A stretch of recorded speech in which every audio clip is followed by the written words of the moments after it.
నమస్తే. హుజూర్ నగర్ నియోజకవర్గంలో Deccan cement factory అని ఒక ఫ్యాక్టరీ ఉంది. మీకు అందరికీ తెలుసు, మనం గతంలో 540 సర్వే నెంబర్ మీద పెద్ద ఫైట్ చేసినాం. అదే కేసులో జైలుకు కూడా వెళ్ళడం జరిగింది. సో ఆ పరివాహక ప్రాంతంలోనే ఆ చుట్టుపక్కలే చాలా పెద్ద ఎత్తున రిజర్వ్ ఫారెస్ట్ కూడా ఉన్నది. దాంతోపాటు రైతులకు సంబంధించిన భూములు కూడా ఉన్నాయి. సో అక్కడికి కొన్ని కిలోమీటర్ల దూరంలో ఈ డక్కన్ సిమెంట్ ఫ్యాక్టరీ అనేది ఉన్నది. ఈ డక్కన్ సిమెంట్ ఫ్యాక్టరీ లైమ్ స్టోన్కి సంబంధించిన మైనింగ్ కూడా అక్కడ చేస్తూ ఉన్నారు. సో టోటల్గా ఫారెస్ట్ని కబ్జా చేసి, అంటే టోటల్ అటవీ ప్రాంతాన్ని అంతా కబ్జా చేసి మరికొంత రైతులకు సంబంధించిన భూమి వాళ్ళకి ఇవ్వకుండా, వాళ్ళు దాన్ని ఏమీ చేయకుండా రైతులను ఇబ్బంది పెడుతూ ఈ డక్కన్ సిమెంట్ ఫ్యాక్టరీ చాలా పెద్ద ఎత్తున అరాచకాన్ని సృష్టిస్తున్నది హుజూర్ నగర్ నియోజకవర్గంలో. సో దీని మీద దాదాపు కొన్ని సంవత్సరాలుగా పోరాటం చేస్తున్నారు పసుపులేటి సురేష్ అనే ఒక వ్యక్తి, ఒక సామాజిక కార్యకర్త. సో ఆయన కూడా గతంలో అందులో ఎంప్లాయీగా పనిచేసి బయటకు వచ్చి సో అక్కడ జరుగుతున్న అక్రమాలని, అరాచకాలని బయటికి తీసే ప్రయత్నం చేస్తూ ఉన్నారు. అయితే ఇంతవరకు దీని మీద కేంద్ర సంస్థలకి గతంలో కంప్లైంట్ చేశారు. ఆ సంస్థలు రాష్ట్ర ప్రభుత్వానికి లెటర్లు రాసినాయి, వీటి మీద చర్యలు తీసుకోండి, ఎంక్వైరీ చేయండి అని. అతిగతి లేదు. గత ప్రభుత్వంలో అదే జరిగింది. ఇప్పుడు వచ్చిన గవర్నమెంట్ కూడా దీని మీద చర్యలు తీసుకోవట్లే. అంటే డైరెక్ట్గా ఫారెస్ట్ ల్యాండ్ని కబ్జా చేశారు. ఇది అన్ని సంస్థలు కూడా ధృవీకరించినాయి, ఎస్ ఇది కబ్జాకు గురైంది అని. సుప్రీంకోర్టు కేసు కూడా అదే చెప్తున్నది. సో మరి ఇంత జరుగుతున్న తర్వాత కూడా దాదాపు 700-800 ఎకరాల్లో మైనింగ్ జరుగుతున్నది. దాదాపు ఒక 33 హెక్టార్లు, అంటే ఒక 90 ఎకరాలకు పైన భూమి ఫారెస్ట్ ల్యాండ్ కబ్జాకు గురైంది. కొన్ని ఎకరాల రైతుల భూమి కూడా కబ్జాకు గురైంది. సో రైతులదే భూమి, రైతులదే ఈసీలు వస్తాయి, రైతులకే రైతు బంధు పడుతుంది, కానీ ఆ భూములకు మాత్రం వాళ్ళు వెళ్ళలేరు. మరి ఇంత భయానకమైన సిచ్యువేషన్ ఎందుకున్నది? సో ఇక్కడ తాజాగా కాంగ్రెస్ గెలిచింది, మెజారిటీ కాంగ్రెస్ ఎమ్మెల్యేలు ఉన్నారు. స్థానిక ఎమ్మెల్యే కూడా కాంగ్రెస్ ఎమ్మెల్యేని ఉత్తమ్ కుమార్ రెడ్డి కన్సర్న్ మినిస్టర్గా కూడా కొనసాగుతున్నారు. మరి ఇప్పటికైనా ఉత్తమ్ కుమార్ రెడ్డి గారు దీని మీద దృష్టి పెట్టాలి. ఇప్పుడు పేరుకేంటి ఉద్యోగాలు ఇస్తున్నాం, కంపెనీలు పోతే ఎట్లా ఒక లైన్ తీసుకొస్తారు. ఎవరికి వస్తున్నాయి ఉద్యోగాలన్నీ? లోకల్గా ఉన్న వాళ్ళు ఏం ఉద్యోగాలు చేస్తున్నారు? అందులో ఆఫీసర్ ఉద్యోగాలు చేస్తున్నారా? సో దీని మీద మనం ఫోకస్ చేద్దాం. నా ముందు సురేష్ గారు ఉన్నారు. ఆయన ఈ డక్కన్ సిమెంట్ ఫ్యాక్టరీని మూసేయడం కంటే ఎక్కువగా అక్కడున్న ఫారెస్ట్ ల్యాండ్ని ఎన్క్రోచ్ అయిన భూమిని వెనక్కి తీసుకోవాలి, రైతుల భూమిని వెనక్కి తీసుకోవాలి, రైతులకు ఇవ్వాలి అని ఆయన డిమాండ్ చేస్తున్నారు. ఒక్కసారి సో నేను ఇది మ్యాప్, యాక్చువల్గా ఇదిగో మహంకాళిగూడెం అని మీకు ఇక్కడ కనిపిస్తూ ఉన్నది. డక్కన్ సిమెంట్ ఫ్యాక్టరీ ఈ ప్రాంతంలో మనకు కనబడుతూ ఉంది. మనం ఆన్లైన్లో ఇది మ్యాప్స్లో కనుక చూస్తే మీకు అందరికీ తెలుసు, ఇది కృష్ణా రివర్. ఇది సో ఇది కృష్ణా పరివాహక ప్రాంతంలో ఉంటుంది. ఇదంతా కూడా ఫారెస్ట్. ఇదంతా సురేష్ గారు ఉన్నారు నా ముందు, ఆయన డీటెయిల్గా ఎక్స్ప్లెయిన్ చేస్తారు. నమస్తే అండి. నమస్తే. అసలు ఇష్యూ ఏంటి? మనం ఫస్ట్ దాని గురించి డిస్కస్ చేసిన తర్వాత దీంట్లోకి వెళ్దాం. ఫస్ట్ డెక్కన్ సిమెంట్స్ అనే ఫ్యాక్టరీ అండి 1989లో ప్రొడక్షన్ స్టార్ట్ చేసిందండి. 350 టన్నులకు వాళ్ళు ప్రొడక్షన్ కెపాసిటీతో సిమెంట్ ప్లాంట్ ఎస్టాబ్లిష్ చేశారు. ఎస్టాబ్లిష్ చేసినప్పుడు గాను ఇది ప్లాంట్ లొకేషన్, ఇది ప్లాంట్ లొకేషన్ అండి. ఇక్కడ first Saidulnama reserve forest compartment number 26 లో వాళ్ళు 20 హెక్టార్ల ల్యాండ్ ని వాళ్ళు మైన్ లీజ్ కోసంగా తీసుకోవడం జరిగింది. 20 హెక్టార్లు అంటే ఎన్ని ఎకరాలు? ఇది 50 ఎకరాలు వస్తుంది. ఇది మైన్ 1 అంటారు దీన్ని. ఈ మైన్ ఫస్ట్ స్టార్టింగ్ తీసుకున్న తర్వాత దీని తర్వాత మైన్ 2 లోకి 1998లో నెక్స్ట్ మైన్ కి వెళ్ళారు. ఇది మైన్ లీజ్ నెంబర్ 2 ఇక్కడ ఉంటుందండి. అది కూడా రిజర్వ్ ఫారెస్ట్ లోనే ఉంటుంది. ఇది 73 హెక్టార్లు, అంటే ఇది దగ్గర 170 ఎకరాలు. సో ఇది ఆల్రెడీ 50 ఎకరాలు అయిపోయింది, తర్వాత 170 ఎకరాలకు వచ్చారు. సో ఇది 98లో వచ్చారు. ఇక్కడ ఇప్పుడు మీరు ముందుగా చెప్పినట్టుగా సర్వే నెంబర్ 540 ఇష్యూ ఇప్పుడు ఇక్కడ రేజ్ అవుతుంది. ఇది దీనికి సంబంధించిన కాంపన్సేటరీ అఫారెస్టేషన్ ల్యాండ్ అంటారండి. ఏదైనా ఫారెస్ట్ ల్యాండ్ ఏ అవసరాల కోసం తీసుకున్నప్పటికీ ఫారెస్ట్ డిపార్ట్మెంట్ కి దానికి అంతే అమౌంట్ వేరే ల్యాండ్ ని ఫారెస్ట్ డిపార్ట్మెంట్ కి మనం హ్యాండ్ ఓవర్ చేయాల్సి ఉంటుంది. ఇక్కడ సర్వే నెంబర్ 540లో డెక్కన్ సిమెంట్ వాళ్ళు ల్యాండ్ ఉన్నట్టుగా ఫారెస్ట్ డిపార్ట్మెంట్ ని మోసం చేసి ఫ్రాడ్లెంట్ జీపీఏ పేపర్ సబ్మిట్ చేసి వితౌట్ ఫిజికల్ గా ల్యాండ్ లేదు కానీ పేపర్ మీద మాత్రం మ్యూటేషన్ కంప్లీట్ చేశారు.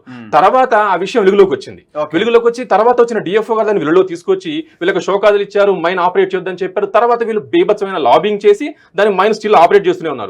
తర్వాత వాళ్ళు కాంపన్సేటరీ అఫారెస్టేషన్ ల్యాండ్ ఇవ్వలేదని చెప్పేసి కంట్రోల్ ఆడిటర్ జనరల్ 2013-14లో కాగ్ రిపోర్ట్ కూడా నివేదికలో తీర్చింది. ఎందుకంటే సిఏ ల్యాండ్ ఇవ్వని పక్షంలో ఫారెస్ట్ క్లియరెన్స్ ఇన్వాలిడ్ అయితే ఆటోమేటిక్ గా ఎన్విరాన్మెంట్ క్లియరెన్స్ ఇన్వాలిడ్. ఈ రెండు ఇన్వాలిడ్ అయితే mining operations in the said mine lease is completely invalid. అది నేను చెప్పట్లేదు, సుప్రీంకోర్టు చెప్తుంది. సుప్రీంకోర్టు జడ్జిమెంట్ 114/2014 దీని common cause versus union of India judgment అండి. ఇది దీనిలో క్లియర్ గా చెప్తుంది, any violation irrespective of the environment clearance and mining clearance is completely considering as the illegal mining operations. కొంచెం స్లోగా చెప్పండి. అటువంటి ఇల్లీగల్ మైనింగ్ ఆపరేషన్స్ అన్ని కూడా దానికి 100 times ఫైన్ ఇంపోజ్ చేయమని చెప్పి సుప్రీంకోర్టు క్లియర్ గా గైడెన్స్ ఇచ్చింది సార్. దానికి మినిస్టర్ ఆఫ్ ఎన్విరాన్మెంట్ కూడా ఆమోదించి దాన్ని అన్ని స్టేట్ గవర్నమెంట్లకు దాన్ని సర్క్యులేట్ చేయడం జరిగింది. సో ఈ ప్రకారంగా ప్రస్తుతం నేను చెప్తున్న ప్రకారంగా ఈ రెండు మైన్లలో జరిగినటువంటి మైనింగ్ అంతా కూడా ఇల్లీగల్. ఎందుకు ఇల్లీగల్ అంటే ఇంకొకటి, ఈ మైన్ కి పోతున్నప్పుడు మైన్ 1 కి సంబంధించిన ఫారెస్ట్ క్లియరెన్స్ లో ఇది మైన్ 1 అండి. ఇది mine lease number 20 hectares. Yes, ఇది మైన్ లీజ్. ఇది పెద్ద పిట్ అండి, చూడడానికి అట్లా కనిపిస్తుంది. 50 మీటర్లు అంటే 150 అడుగుల బావి అది. అంటే 20 ఎకరాలు 50 ఎకరాలు ఎటువంటి సేఫ్టీ లేకుండా ఒక బొందలాగా పక్కనే కృష్ణారావు ఉంటుంది సార్. ఇదంతా కంటామినేటెడ్ వాటర్. కనీసం పశువులు పోవడానికి ఉండదు, మనుషులు పోవడానికి ఉండదు, ఏమీ ఉండదు సార్ ఇక్కడ. ఇదంతా ఈ ఏరియా మొత్తాన్ని డెడ్ ఏరియా కింద కన్వర్ట్ చేశారు వాళ్ళు. అంటే ఎనీ మ్యాన్ మూవ్మెంట్ కానివ్వండి, యానిమల్ మూవ్మెంట్ ఏమీ ఉండదు. ఇది 50 ఎకరాలు, ఇది 50 ఎకరాలు, ఇది 160 ఎకరాలు. తర్వాత వీళ్ళు 400 ఎకరాలకు సంబంధించి మళ్ళీ 3వ మైన్ తీసుకున్నారు. Third one. ఇంకొకటి ఏంటంటే 2007లో ఈ మైన్ తీసుకున్నారు సార్ వీళ్ళు. ఈ మైన్ తీసుకునేటప్పుడు కూడా ఫారెస్ట్ క్లియరెన్స్ లో, ఎన్విరాన్మెంట్ క్లియరెన్స్ లో క్లియర్ గా కండిషన్స్ పెట్టే ఇచ్చారు. ఈ 2 మైనింగ్స్ పూర్తిగా పూర్తి చేసి రిక్లమేషన్ కంప్లీట్ చేసి దానికి వెజిటేషన్ వచ్చేటట్టుగా, అంటే పైన మళ్ళీ ల్యాండ్ అవైలబిలిటీ వచ్చేట్టుగా క్లియర్ గా దాన్ని పూర్తి చేసి, అవసరమైతే బయట నుంచి ఫ్రెష్ ఆయిల్ తీసుకొచ్చి దీన్ని రెండింటిని పూర్తి చేసి మాత్రమే ఈ మైన్ ఆపరేట్ చేయమని కండిషన్ పెట్టమని సెంట్రల్ గవర్నమెంట్ ఇచ్చింది. అసలు పూడ్చటగా ఇంతవరకు ఆపరేషన్స్ స్టార్ట్ చేయలేదు. కానీ పేపర్ మీద మాత్రం స్టేట్ ఫారెస్ట్ డిపార్ట్మెంట్ కానీ MOF కానీ వాళ్ళు ఏమంటారు, దీన్ని టూరిస్ట్ స్పాట్ కింద డెవలప్ చేసినాం మేము, దీన్ని పూడ్చాల్సిన అవసరం లేదు, కంపెనీకి చాలా ఖర్చు అవుతుంది, సో అది పూడ్చాల్సిన అవసరం లేదు అంటారు. వీళ్ళెవరు సార్ చెప్పడానికి? ఫారెస్ట్ డిపార్ట్మెంట్ అయినా MOF CC అయినా వాళ్ళు సెంట్రల్ గవర్నమెంట్ ఇచ్చిన అప్రూవల్స్ కానీ, సుప్రీంకోర్టు ఇచ్చిన గైడెన్స్ కానీ ఫాలో అవడానికి ఉన్నారు కానీ వాళ్ళు సొంతంగా వాళ్ళు ఇంప్లిమెంట్ చేయడానికి కాదు కదా. They don't have any discussion powers to overcome the judgements. But ఇక్కడ ఏమవుతుందంటే, ఇక్కడ నేను వేసిన అప్పీల్ కూడా అదే సార్. ఇప్పుడు మనం రీసెంట్ గా నేషనల్ గ్రీన్ ట్రిబ్యునల్ వేసిన అప్పీల్ కూడా అదే. వీళ్ళు ఈ 3వ మైన్ కి సంబంధించి కొత్తగా ప్రొడక్షన్ ఎన్హాన్స్మెంట్ కి వెళ్ళారు. ఈ ఎన్హాన్స్మెంట్ వెళ్ళినప్పుడు ఈ ఎన్హాన్స్మెంట్ కావాలంటే పాత మైన్స్ కి సంబంధించిన మొత్తం మైన్స్ ను పూడ్చండి, దీన్ని CA ల్యాండ్ మొత్తం కంప్లీట్ గా హ్యాండ్ ఓవర్ చేయండి, అప్పటి వరకు ఈ మైన్ ని వాళ్ళకి ఆపరేషన్స్ ఇవ్వద్దని చెప్పేసి మనం అప్పీల్ చేసినాం సార్. ఆ అప్పీల్ కూడా సుప్రీంకోర్టు మీరు national green tribunal south zone Chennai అండి. ఎప్పుడు వేసారంట? 2023. రీసెంట్ గా. దీనికంటే ముందు ఆల్రెడీ ఒక కేసు ఉన్నది. అది కూడా మా అసోసియేటెడ్, నాతో ఒక్కడిని కూడా అనే వ్యక్తితో అసోసియేటెడ్ గా చేసాం మేము. దాని అవుట్కమ్ ఆఫ్ ది జడ్జ్మెంట్ వచ్చేసింది. దాని పర్యవసానం ఏంటంటే సార్, దానిలో నేషనల్ గ్రీన్ ట్రిబ్యునల్ ఇచ్చిన 2016 33/2016 జడ్జిమెంట్ లో ఒక్కంటి కోటస్వామి అతని అప్పీల్కెంట్ అతను అందులో క్లియర్ గా చెప్పిందండి. కోర్టు ఏం చెప్పింది, ఫారెస్ట్ ల్యాండ్ ని డెక్కన్ సిమెంట్ ఎంక్రోచ్మెంట్ చేసింది, కన్సర్న్ డిపార్ట్మెంట్ యాక్షన్ తీసుకోండి అని చెప్పింది. తీసుకోలేదు. ఇల్లీగల్ మైనింగ్ జరిగింది, దాని మీద ఫైన్ ఇంపోజ్ చేయమని చెప్పింది. ఎలా ఇంపోజ్ చేయమని చెప్పింది? సుప్రీం కోర్టు గైడ్లైన్స్ ప్రకారం ఇంపోజ్ చేయమని చెప్పింది. కానీ అందులో నేషనల్ గ్రీన్ ట్రిబ్యునల్ ఇచ్చిన గైడ్లైన్స్ పక్కన పెట్టేసి nominal fines, after all only 18 కోట్ల రూపాయల మైన్ దీనికి ఎన్విరాన్మెంటల్ కాంపన్సేషన్ కింద 1.5 కోటి రూపాయలు జస్ట్ నామినల్ ఫైన్స్ మాత్రం పే చేశారు వాళ్ళు. దానిపైన తర్వాత తెలంగాణ హైకోర్టు రిట్ ఆఫ్ మండమస్ ఒకటి పెండింగ్ లో ఉంది. అయినా సరే ఇది ఇలా ఉండగానే ఇంత వైలేషన్ జరుగుతున్నా కూడా వాళ్ళు ఏం చేశారు, మళ్ళీ 3వ మైన్ కి ఆపరేషన్స్ కి ప్రొడక్షన్ ఎన్హాన్స్మెంట్ తెచ్చుకున్నారు సార్. ఈ మైన్ సార్, ఇది 400 ఎకరాలు ప్రెసెంట్ ఇది ఆపరేట్ చేస్తున్నారు, ఇది కూడా ఆపరేట్ చేస్తున్నారు. టోటల్ ఇది కాదు, ఇంతవరకే వస్తుంది. ఇదంతా ఇది కంపార్ట్మెంట్ నెంబర్ 27 సంబంధించిన బౌండరీ అండి. ఇదంతా రిజర్వ్ ఫారెస్ట్. ఈ రెడ్ లైన్ లో ఉన్నంత రిజర్వ్ ఫారెస్ట్ అండి. లోపల ఉన్నది రెవెన్యూ ల్యాండ్స్. ఇది నేను చెప్పేది కాదు, KML key map line map అంటారు దీన్ని, కీ మ్యాప్ లైన్ అంటారు దీన్ని. GIS ఇండియా ప్రకారం, జియాలజికల్ ఇండియా సర్వే ప్రకారంగా సెంట్రల్ గవర్నమెంట్ నుంచి వచ్చిన ఒక ఇది మనం కాదు, ప్రపంచంలో ఎక్కడ చూసినా ఇది ఫారెస్ట్ కాదని ఎవరైనా ఫైండ్ అవుట్ చేసేయచ్చు. ఇక్కడ ఇంకోటి ఏంటంటే, వీళ్ళకి మైన్ కోసం ఫారెస్ట్ ల్యాండ్ ఇచ్చారు కానీ ఎక్కడ కూడా ఫ్యాక్టరీ కోసం వీళ్ళు ఫారెస్ట్ ల్యాండ్ ఇవ్వలేదు. ఇక్కడ ఈ మైన్ అయిపోయింది, ఈ మైన్ అయిపోయింది, ఈ మైన్ చూస్తున్నారు. ఇక్కడ ఇంకొక పెద్ద అరాచకమైన విషయం ఏంటంటే, డెక్కన్ సిమెంట్స్ ఫ్యాక్టరీ చూడండి, ఇదంతా ఎంక్రోచ్మెంట్ లో ఉంది. ఇదంతా ఫారెస్ట్ ల్యాండ్ లో ఉంది. ఇదంతా ఫారెస్ట్, రెడ్ లోపల ఉందంతా ఫారెస్టే. సో ఇదంతా ఫారెస్ట్ ల్యాండ్ ఉన్నది కాబట్టి ఇదంతా ఎంక్రోచ్మెంట్ అని చెప్పేసి నేషనల్ గ్రీన్ ట్రిబ్యునల్ మనం ప్రూవ్ చేసినాం. ప్రూవ్ చేసిన తర్వాత కోర్టు ఏం చెప్పింది, అప్రోప్రియేట్ యాక్షన్ తీసుకోమని చెప్పింది. దానికి అప్రోప్రియేట్ యాక్షన్ ఏంటంటే సార్, క్లియర్ గా దీనికి compounding guidelines, forest conservation act sir. ఇది యాక్ట్స్ ఏం చెప్తున్నాయంటే, any encroachment in the forest land is an offence, punishable offence అని చెప్తున్నాయి. ఇది ఫారెస్ట్ కన్జర్వేషన్ యాక్ట్ 1980లో వచ్చిందండి. 1980లో వచ్చింది. 1980లో వచ్చినప్పటికీ యాక్ట్ ఇంప్లిమెంట్ చేసే రోజునే క్లియర్ గా చెప్పారు, ఫారెస్ట్ ల్యాండ్స్ అనేవి రకరకాల పద్ధతులు ఎంక్రోచ్మెంట్ కి గురై ఉన్నాయి. సో కాబట్టి ఇవాళ నుంచైనా సరే, యాక్ట్ ఇప్పుడు వచ్చింది కాబట్టి ఇప్పటి నుంచే ఫర్దర్ గా ఫారెస్ట్ ని కాపాడుకోవాలంటే ఇంతకుముందు జరిగిన ఎంక్రోచ్మెంట్ ని కొన్నిటిని ఎలిజిబిలిటీ ఉన్న వాటి వరకు రెగ్యులరైజ్ చేసి ఫర్దర్ గా మాకు ఎటువంటి ఎంక్రోచ్మెంట్ జరగడానికి వీలైన విధంగా గైడ్లైన్స్ ఇచ్చారు. దాంట్లోనే ఎలిజిబిలిటీ కేటగిరీ, ఇన్ఎలిజిబిలిటీ కేటగిరీ అని ఇచ్చారు సార్. ఇన్ఎలిజిబిలిటీ కేటగిరీ ఏంటంటే 1983 తర్వాత ఏ ఎంక్రోచ్మెంట్ కూడా ఎలిజిబిలిటీలోకి రాదు. స్ట్రిక్ట్ గా ఎవిక్ట్ చేయాల్సిందే దాన్ని. దాని అందులో ప్రొడక్షన్ బంగారం షాప్ పెట్టినా ఎవిక్ట్ చేయాల్సిందే, వ్యవసాయం చేసుకున్నా ఎవిక్ట్ చేయాల్సిందే, ఈవెన్ టీ ట్రీస్ ఉన్నా ఎవిక్ట్ చేయాల్సిందే. సో అది ఫారెస్ట్ కన్జర్వేషన్ యాక్ట్ చెప్తుంది. కానీ ఇది ప్రూవ్ అయిన తర్వాత కూడా వాళ్ళు వీళ్ళకి రెగ్యులరైజ్ చేశారండి ఫారెస్ట్ డిపార్ట్మెంట్ వాళ్ళు. ఎప్పుడు రీసెంట్ గా 2023 ఎండింగ్ లో సార్. దీనికి కారణం ఏంటంటే ఎవరు చెప్పినారు ఇది ఫారెస్ట్ ల్యాండ్, ఇది ఎన్క్రోచ్ అని? వాళ్ళు ఒప్పుకున్నారు ఎంక్రోచ్ చేసామని ఒప్పుకున్నారు. మళ్ళీ దానికి జస్టిఫికేషన్ ఏమి ఇస్తారు? స్టేట్ ఒప్పుకున్నారు ఏమన్నా?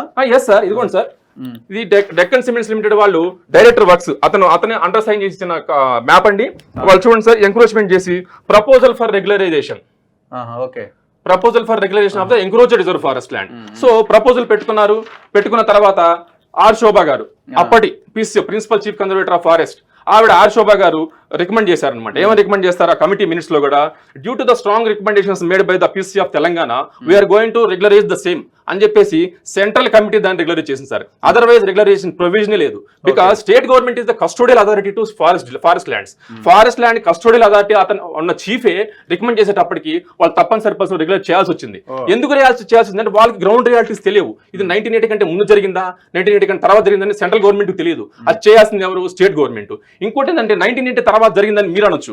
ఫ్యాక్టరీ కట్టింది 1989 లో. తర్వాత ఏంటంటే వాళ్ళు షోకాజ్లోనే క్లియర్ గా మెన్షన్ చేశారు సార్, 2011లో ఈ ల్యాండ్ వాళ్ళు ఎంక్రోచ్ చేసామని చెప్పి వాళ్ళు ఒప్పుకున్నారు.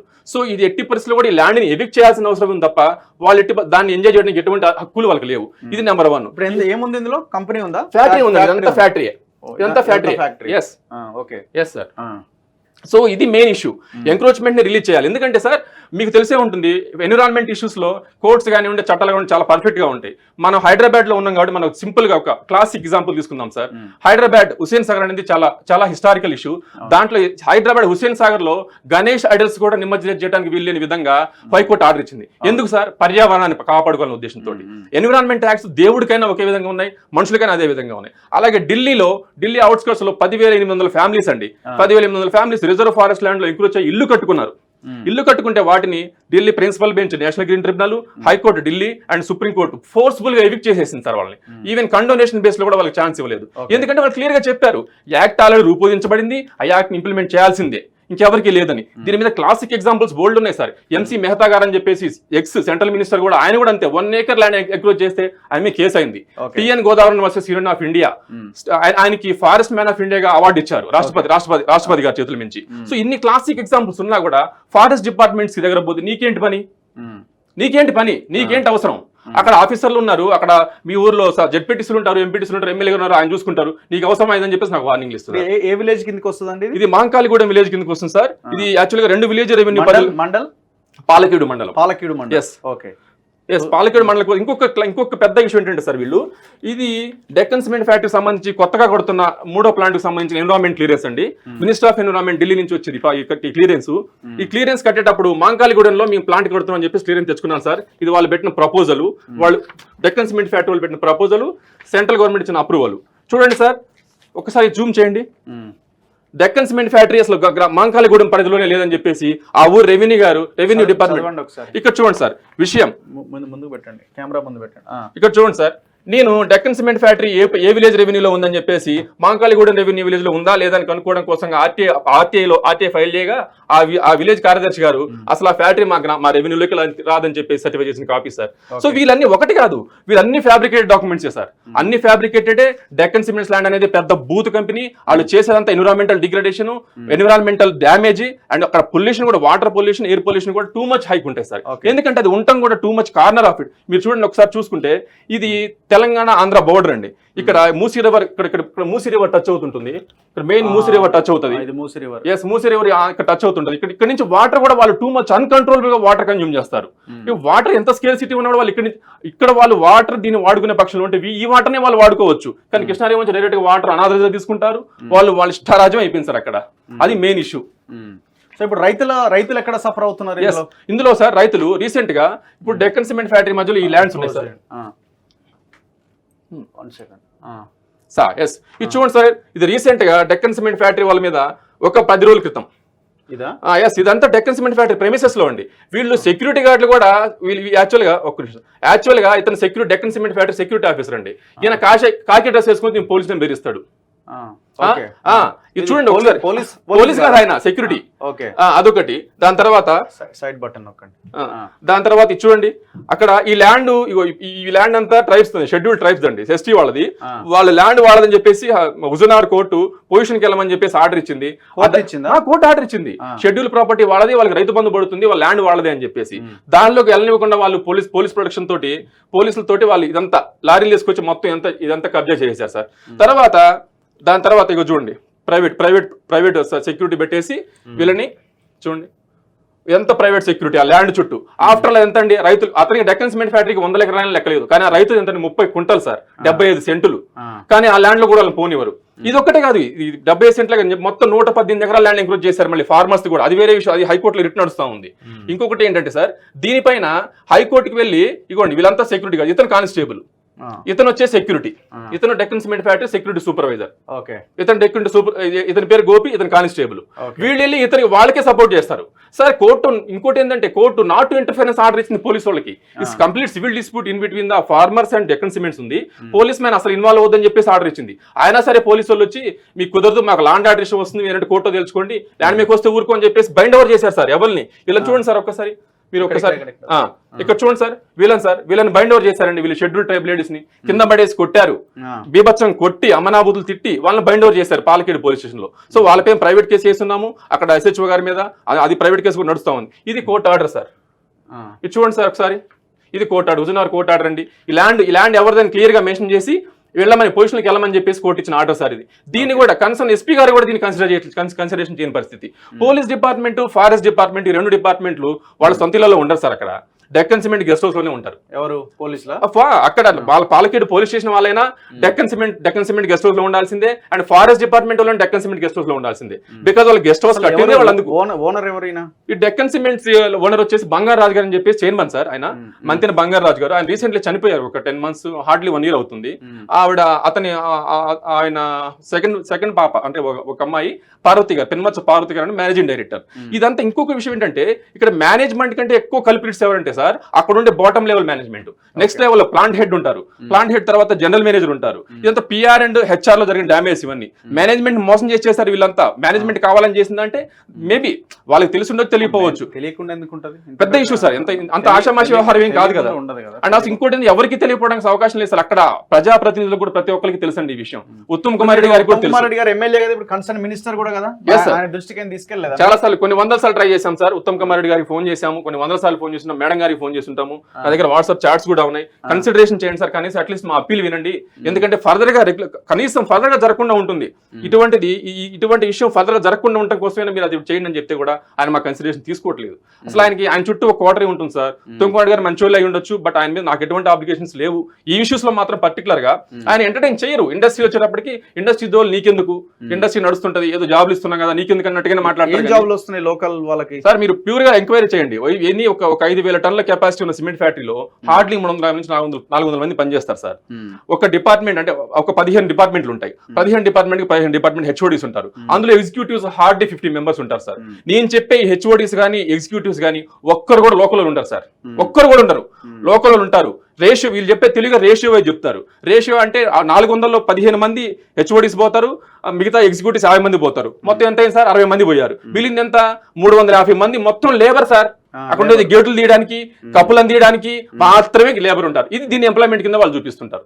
ఇది ఇంకొకటి CSR అని చెప్తారు. CSR అంటారు సార్. ఇగోండి చూడండి ఒకసారి, డెక్కన్ సిమెంట్ ఫ్యాక్టరీ లోపల ఇక్కడ ఒక స్కూల్ ఉంటుంది సార్. ఇది స్కూల్ ఈ స్కూల్ వాళ్ళ ఫ్యాక్టరీ కోసం కట్టుకున్నారా, లోకల్ వాళ్ళ కోసం కట్టారా సార్? చూడండి, ఇది CSR కింద చూపిస్తారు వాళ్ళు. దీని మీద ప్రతి సంవత్సరం 2 కోట్లు ఖర్చు పెడుతున్నట్టు డెక్కన్ సిమెంట్స్ లిమిటెడ్ అకౌంట్ చూపిస్తుంది. ఇప్పుడు CSR చేయాలనుకుంటే ఇన్ బిట్వీన్ ఈ అరౌండ్ ఏరియాస్ లో 10 kilometers లోపు ఎక్కడైనా స్కూల్ కట్టొచ్చు కదా. వాళ్ళ లోపల వాళ్ళ ఎంప్లాయీస్ కోసం కట్టుకున్న స్కూల్ ని వాళ్ళు CSR కింద చూపిస్తుంటారు. లోపల ఉన్న హెల్త్ సెంటర్ ని, ప్రైమరీ హెల్త్ సెంటర్ ని చూడండి సార్. ఇక్కడ ప్రైమరీ హెల్త్ సెంటర్ ఉంటుందండి. ఈ హెల్త్ సెంటర్ కూడా వాళ్ళు డిక్లరేషన్ కింద చూపిస్తారు. చెప్తున్నాం చూడండి, ఈ స్కూలు ప్లస్ ఈ ప్రైమరీ హెల్త్ సెంటర్ కూడా ఇవి కూడా ఇంకా ఎంక్రోచ్మెంట్ లోనే ఉన్నాయి. పెద్ద అసలు దీని ఈ విషయం మీద ఫారెస్ట్ డిపార్ట్మెంట్ పెద్ద కల్పిట్స్ సార్. వాళ్ళకి ఎంత చెప్పినా నేను డిఎఫ్ఓ గారికి, ఇప్పుడున్న ప్రస్తుత డిఎఫ్ఓ గారికి సతీష్ గారికి ఒక 100 సార్లు రిక్వెస్ట్ చేసి ఉంటాను సార్. ఆయన ఖమ్మంలో ఉంటారు. ఒకసారి ఆయన పర్సనల్గా ఇంటికి పిలిచారు సార్ నన్ను. ఇంటికి పిలిచి నన్ను మీ ఇంట్రెస్ట్ ఏంది, మీ మేనేజ్మెంట్ మాట్లాడమంటారా, మీరు ఎందుకు ఇంత చేస్తారని చెప్పి రిక్వెస్ట్ చేశారు. లేదు సార్, నా ఇంట్రెస్ట్ ఫస్ట్ ఎంక్రోచ్మెంట్ అయిన ల్యాండ్ని ఎవిక్ట్ చేసేయండి, తర్వాత విషయాలు మాట్లాడాలి. అక్కడ మ్యాటర్ చాలా ఎంత సివియర్ గా ఉన్నప్పుడు నా ఇంట్రెస్ట్ నాకేదో 50 లక్షల కోటి రూపాయలు ఇస్తే అక్కడ మ్యాటర్ కాదు కదా. అది ముందు అసలు దాని మీద యాక్షన్ తీసుకోండి సార్ అంటే మీరు తల్లో జేజం దిగి వచ్చిన దాని మీద మీరు ఏం చేయలేరు, నేను చేస్తాను, మా పవర్స్ మాకుంటే అని చెప్పి వార్నింగ్ ఇచ్చి మరీ పంపించారు. ఖమ్మం పిలిపించి ఆయన. సో మీరు ఇప్పుడు ఏం డిమాండ్ చేస్తున్నారు? ఫైనల్ గా ఒకటే సార్, నేను ఎంత చెప్పినా కూడా డెక్కన్ సిమెంట్స్ అనేది నాకంటే కొన్ని లక్షల రేట్లు బలవంతమైన కంపెనీ సార్. ఫైనాన్షియల్ గా పొలిటికల్ గా వాళ్ళు ఇన్ఫ్లుయెన్స్ చేయగలుగుతారు, ఎవరైనా ఇన్ఫ్లుయెన్స్ చేయగలుగుతారు. నేను ఫ్లైట్ టికెట్ వేసుకోవాలంటే నా డబ్బులు వేసుకోవాలి, వాళ్ళు ప్రైవేట్ కార్పొరేట్ కంపెనీ, వాళ్ళు ఎగ్జిక్యూటివ్ క్లాస్ లో వెళ్తారు, ఎలా వెళ్తారు. సో వాళ్ళు నాకంటే ముందు వెళ్ళొచ్చు. ఫైనల్ గా నేను నమ్మేది ఏంటంటే సార్, మన జ్యుడిషియరీ సిస్టమ్, ఇండియాలో జ్యుడిషియరీ సిస్టమ్ చాలా బ్యూటీ సార్. సో ఆ జ్యుడిషియరీ సిస్టమ్ లో మార్గదర్శి రామోజీరావు గారికి తప్పలేదు, విజయమాల్య గారికి తప్పలేదు, సత్యం రామలింగరాజు గారికి తప్పలేదు, జగన్మోహన్ రెడ్డి గారికి తప్పలేదు, చంద్రబాబు నాయుడు గారికి తప్పలేదు. సో జ్యుడిషియరీలో మనకి ఫైట్ చేసేద్దాం మన దగ్గర ఉన్నప్పుడు ఖచ్చితంగా ఏదో ఒకటి జస్టిస్ జరుగుతుందని నా నమ్మకం సార్. జస్టిస్ నాకు కాదు, ఇక్కడ నేను అడుగుతుంది జస్టిస్ నాకేమని అడగట్లేదు, ఇక్కడ జస్టిస్ లోకల్ వాళ్ళకి కావాలని అడుగుతున్నాను. ఈ ల్యాండ్ అంతా వాళ్ళు ఎవిక్ట్ చేయడం వల్ల ఎవరికి బెనిఫిట్? లోకల్ వాళ్ళకి బెనిఫిట్ కదా సార్. ఫ్యాక్టరీ ఇక్కడ మినరల్ ఇక్కడ కాదు ఇంకో చోట తెచ్చుకోవచ్చు మినరల్, కానీ availability of land, forest land వాళ్ళు పర్పస్ఫుల్ గా తీసుకుంటున్నారు అనేది నా కాన్సెప్ట్. సో ఇదంతా violation of the minister of environment forest climate change guidelines, CPCB guidelines, MOEFCC guidelines. ఒకవేళ ల్యాండ్ ని వాళ్ళు కొనుక్కుంటామంటే ఇచ్చేయడానికి అవకాశం లేదు సార్. యాక్ట్ లో ప్రొవిజన్ లేదు, ఎందుకంటే మర్డర్ చేసినాక నేను తెలియజేశాను యాక్సెప్ట్ చేయనట్టుగా ఉంటుంది సార్. అది యాక్ట్ అలా చెప్తుంది. ప్రీ అప్రూవల్ లేకుండా ఫారెస్ట్ ల్యాండ్ లో పోవటమే అఫెన్స్. అసలు అప్రూవల్ ఉన్న దాంట్లోనే అపోజిషన్ లీడర్లు ఏం చేస్తుంటారు, ఎవరు మాట్లాడరా అక్కడ, ఎవరు అంత చెప్తారు కదా సార్, అందరూ ఒకే లైన్ లో అంత. ఈ ఇండస్ట్రియల్ విషయంలో మాత్రం అందరిది ఒకటే బాట. ఎలక్షన్ ఫండ్స్ కూడా ఇస్తారు అనుకుంటారు. బాగా ఇస్తారు సార్, చాలా బాగా ఇస్తారు. ఎందుకంటే సార్ మీకు అందరికీ తెలుసో లేదో, సిమెంట్ ఫ్యాక్టరీకి సిమెంట్ తయారు చేయడానికి కావాల్సిన main essential raw material lime stone. ఈ లైమ్ స్టోన్ పూకట్ గా వస్తున్నప్పుడు, చాలా ఈజీగా వస్తున్నప్పుడు, మై హోమ్ కి సంబంధించిన కూడా ఇదే నియోజకవర్గం. ఎగ్జాక్ట్లీ సార్, ఇక్కడే ఉంది మై హోమ్ సిమెంట్ కూడా. మీరు కావాలంటే జస్ట్ లొకేట్ చేయండి. ఇక్కడ ఉన్న మా కాన్స్టిట్యున్సీలో ఉన్న చిత్రం అదే సార్. ఇదిగోండి సార్ మై హోమ్ సిమెంట్స్. ఇది మై హోమ్ సిమెంట్స్ ఇక్కడ వస్తుంది. అక్కడ ఓకే, రఘునాథపాలెం పెద్ద వేడు. ఇగో ఇది గణేష్ స్టోర్స్. ఇది ఎస్, ఇది sir my home cements mines ఇవి. ఓకే, ఇవ్వండి. ఇది సాగర్ సిమెంట్స్, ఎస్ఎస్ సిమెంట్స్, ఇవన్నీ సిమెంట్ ఇండస్ట్రీ. ఇప్పుడు ఇక్కడ విషయం ఏంటంటే సార్, ఇండియాలోనే హైయెస్ట్ సిమెంట్ ప్రొడక్షన్ చేసే అంత కెపాసిటీ సార్ ఇది హుజూర్నగర్ కాన్స్టిట్యున్సీ. పర్ డే 1,00,000 టన్నుల పైన సిమెంట్ ప్రొడక్షన్ చేస్తుంటది. ఒక్క సిమెంట్ ఫ్యాక్టరీ కాదు సార్, అక్కడ మొత్తం 18 సిమెంట్ ఫ్యాక్టరీలు ఉన్నాయి. అక్కడ ఆ కాన్స్టిట్యున్సీలో ఉన్న ఇండస్ట్రీ, ఆ కాన్స్టిట్యున్సీలో ఉన్న లీడర్ ఒకటేనా, మిగతా అన్ని ఇల్లీగల్ గా నడుస్తున్నాయి. చాలా ఇండస్ట్రీస్ లో ప్రొసీజర్ ల్యాప్సెస్ ఉంటాయి sir. It's I mean negligible. కొన్ని ప్రొసీజర్ ల్యాప్సెస్ కి మనం అంత యాజిటేషన్ చేయాల్సిన అవసరం ఉండదు. ఎందుకంటే sir procedure lapses, pollution control board norms, ఇక సిమెంట్ ఇండస్ట్రీలో వచ్చేసి కెమికల్ యూటిలైజేషన్ తక్కువ ఉంటుంది కాబట్టి ఎన్విరాన్మెంట్ డ్యామేజ్ ఉన్నా కూడా డస్ట్, సౌండ్ తప్ప వేరే అంత ప్రాణానికి హాని కలిగించేంత ఇదైతే ఉండదు సార్. దానివల్ల ఈ చిన్న ప్రొసీజర్ ల్యాబ్స్ ఉంటే ఉండొచ్చు, కానీ డెక్కన్ సిమెంట్స్ అంత దుర్మార్గమైన ఫ్యాక్టరీ ఇంకోటి లేదు డెక్కన్ సిమెంట్స్ లో. ఎందుకంటే ఏ ఫ్యాక్టరీ మైన్ కూడా ఫారెస్ట్ ల్యాండ్ లో లేదు సార్. ఇంకొకటి ఇక్కడ వీళ్ళది ఉంటుంది, నాగార్జున సిమెంట్స్ వల్ల కూడా ఉంటుంది సార్. ఫైట్ చేస్తున్నట్టున్నారు, వెంకటరెడ్డి అని ఒక అతను చేస్తున్నారు సార్. అది కూడా నడుస్తుంది, అది కూడా సివియర్ గా ఉంది. సో ఇంకా మీకు క్లాసిక్ ఎగ్జాంపుల్ చెప్పాలంటే, ఇక్కడ రీసెంట్ గా మై హోమ్ సిమెంట్ వాళ్ళు ఒక మైన్ తీసుకున్నారు సార్, 400 ఎకరాలు. వాళ్ళకి తెలియకుండా ఒక కార్నర్ లో ఫారెస్ట్ ల్యాండ్ టచ్ అయింది. మీకు అందరికి గుర్తుండే ఉండొచ్చు, అరవింద్ ధర్మపురి గారు ఒకరోజు ప్రెస్ మీట్ పెట్టి my home cements forest land encroachment చేసిందని చెప్పేసి పెద్ద లెవెల్లో ఇష్యూ జరిగింది సార్. మై హోమ్ సిమెంట్ వాళ్ళు జెన్యూన్ గా వెళ్ళి, ఎస్ మాకు తెలియకుండా జరిగింది, మాకు ఈ ల్యాండ్ వద్దు అని చెప్పేసి వాళ్ళు దాన్ని రెగ్యులరైజ్ చేయకుండా దాన్ని ఖాళీ చేసి మాకు వద్దు ఆయన దండం పెట్టేసి ఆ ఫారెస్ట్ ల్యాండ్ వదిలేసుకొని మైన్ నే తప్పించేసుకున్నారు. అంటే వాళ్ళకి తెలుసు, అంటే వాళ్ళకి ఫారెస్ట్ ల్యాండ్ లో పోతే అవి వేరే ఉన్నాయి, అవి వేరే. నేను చెప్తాను ఫారెస్ట్ గురించి చెప్తున్నా. మేల చెరువులు అంతా కబ్జాలే కదా. మేల చెరువులో మీరు చెప్పేది ఎగ్జాక్ట్లీ. మళ్ళీ భూదాన్ ల్యాండ్స్ విషయంలో వాళ్ళు పెద్ద మిస్టరీస్ థింగ్. భూదాన్ ల్యాండ్స్ అసలు ఎలినేషన్ అవ్వదు, వాళ్ళు ప్లాంట్ కట్టేదే వేరే సర్వే నెంబరు, అన్ని పెద్ద ఇష్యూ. పర్టికులర్ ఫారెస్ట్ గురించి మాత్రం మైహోమ్ మోడు చాలా జాగ్రత్త పడ్డాడు అనమాట. ఎందుకంటే ఉన్న భూదాన్ ల్యాండ్స్ కాకుండా దీనిలో కూడా మనం టచ్ చేస్తే తేనెతుడి తేమట్ అవుతుందని చెప్పేసి అతను వద్దని చెప్పేసి ఎవిక్ట్ చేశాడు. కానీ భూదాన్ ల్యాండ్స్ చాలా పెద్ద ఇష్యూ సార్. మీరు చెప్పినట్టు చాలా పెద్ద 200 ఎకరాల పైన ఎంక్రోచ్మెంట్ చేస్తున్నారు వాళ్ళు. దాని మీద అక్కడ కూడా సామాజిక కార్యకర్త నాగార్జున గారు అని చెప్పేసి అతను మా సోదరుడే, అతను ఫైట్ చేస్తున్నాడు.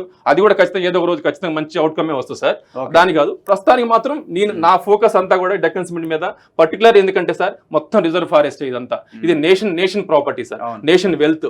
దీని నుంచి జరిగిన మైనింగ్, ఇల్లీగల్ మైనింగ్ కి more than 3,000 crores fine impose చేయాల్సిన అవకాశం ఉంది సార్. ఇదంతా state revenue sir. State revenue అంటే నాకు కాదు, మీకు రగ్గారికి రాదు, సురేష్కి రాదు కదా సార్. అది నా ఫైట్ అంతా. సో ఈ ల్యాండ్ ఎవిక్ట్ చేయడం వల్ల మొత్తం అక్కడ ఉన్న ఎన్విరాన్మెంట్ బాగుంటుంది.